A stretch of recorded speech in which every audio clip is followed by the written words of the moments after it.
Sunog. Potato marbles. So, I bought this for 70 pesos. Sa market. 70 per kilo. Actually, na silang binibenta that day.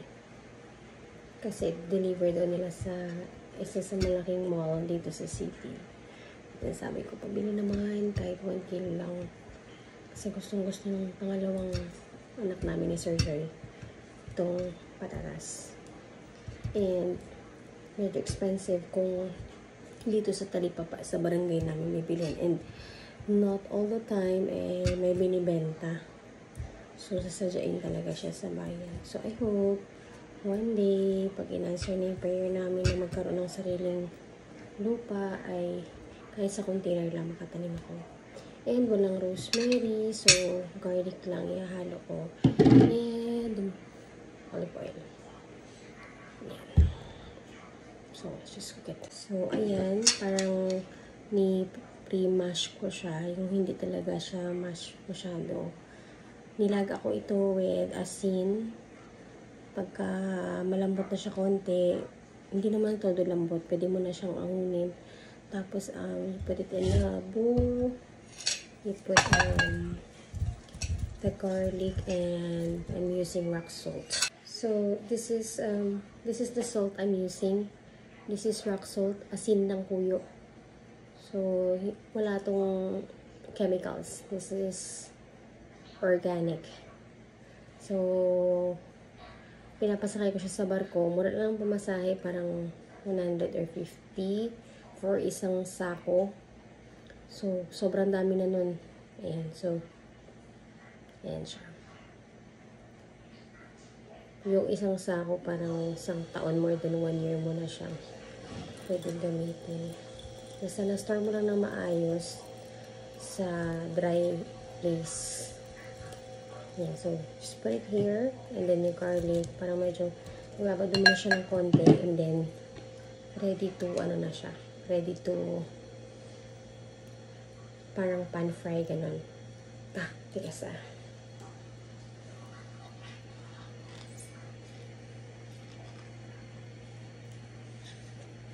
Anyway, hirap. Ano ba ito buksan? Grabe. What's wrong with you? Ba't ganun?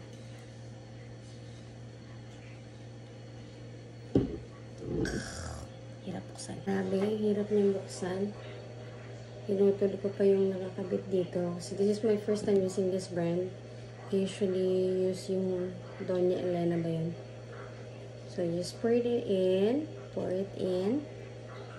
Yan. So, medyo generous ang rami-rami. And then, just got to mix this. Doon ako nakakamahaw. So, you can actually cook this for holidays, for Christmas, or hindi lang pang regular na breakfast. Masarap to siya. May herbs, like basil, or rosemary. So, pag i-fry mo siya, hindi mo na siya lalagyan ng ibang oil na. Or you can also bake this. Kung ayaw mong sa pan, pwede mo siyang i-bake. You just put it on a pan. Lagyan mo siya. Pwede mo rin lagyan ng konting butter kung gusto mo. Baka may prefer salt and olive oil lang. And kung may herbs. Medyo tag-ulan pa. So, wala akong tanim na basil or rosemary. So, dyan. So, na-covered na lahat. So, it's ready for i-pan fry. Pero medyo ibabad pa natin. Okay. Also, the secret is para medyo may lasa siya. Pag laga mo pa lang, medyo i-poke mo, butas-butasan mo ng konti ng using fork like this. Ganyan. Para medyo pumasok na agad yung lasa. But ako, I don't do that kasi masyado na siyang salty or hindi masyado, kaya lang baka mababad na siya ng masyado sa salt. And kinakain kasi ito ng mga kids ko, so medyo siya. Kapag ipiprito ko na lang, saka ako lalagyan ng konting asin. Ay, nakita niyo marami yun, no? Pero okay lang yun kasi rock salt yun, and natural rock salt galing sa kuyo.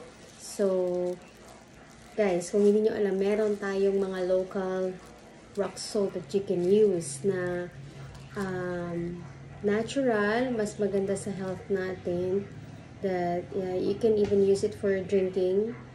Sabi nila na ibang mga nutritionist or mga health expert, health conscious, sabi nila maganda raw yung salt, a little pinch of salt sa iyong water. You drink it early in the morning.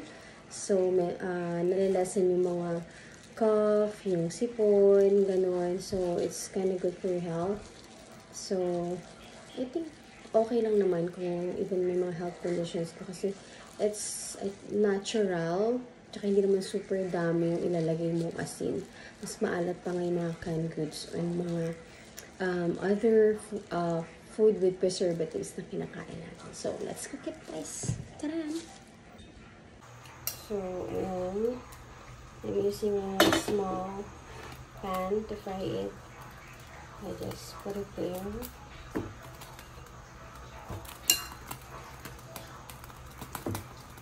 Medyo i-flat ko siya. Okay, ang purpose nito, di ba, luto na siya, ipa-fry mo pa siya. So, ang purpose nito para medyo crunchy siya. So hindi na siya binabalatan na.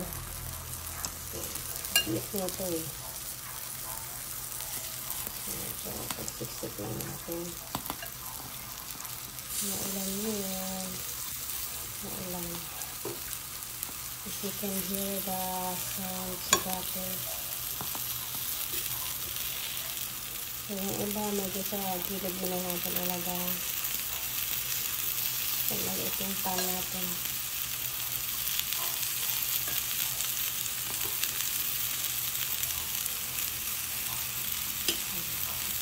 Ito pa tayo in. And then, hindi mo natitirang ulitin. Tayo siya. Kung gusto mo i-add yung konting sauce, pagdagan. Ito, para natin. Ito, para natin.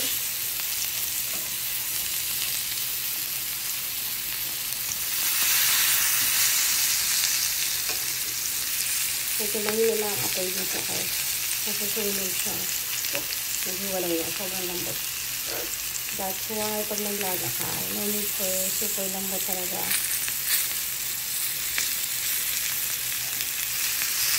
So, medyo i-toast mo siya ng konti.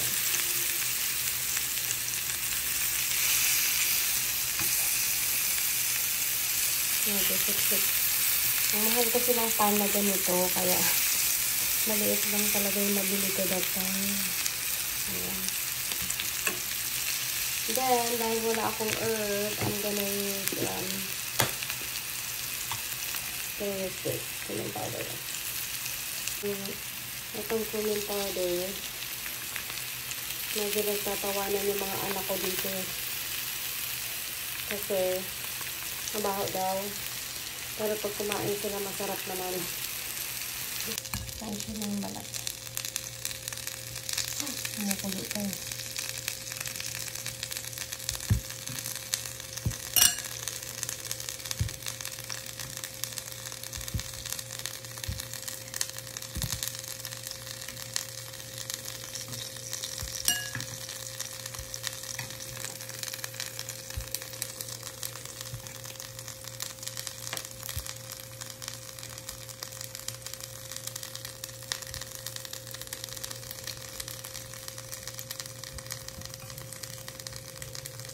Yan.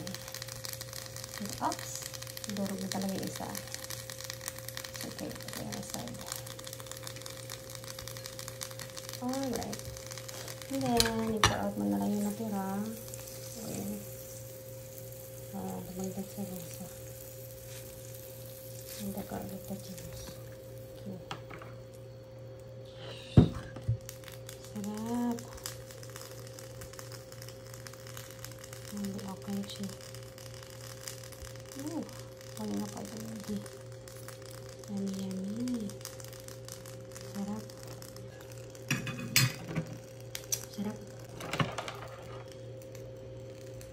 So, it's cooked already. Ito na isa.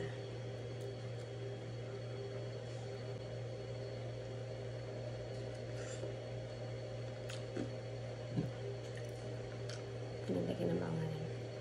Kahit mainit pa siya.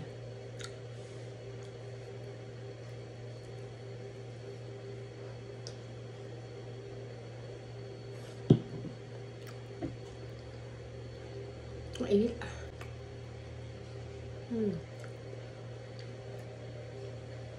Perfect. Thinking lang ako. So, this is also going to eat with pasta. Tirang pasta lang ito kagabi. So, iinit ko lang and ayan, mausok pa. Kamayin ko lang sa ibabaw. Good. Ako lang kakain. Ay, okay lang kamayin. Let's eat.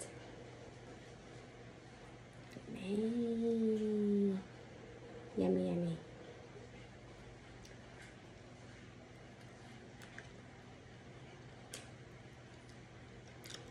Nasa sustansyang balat. Yummy.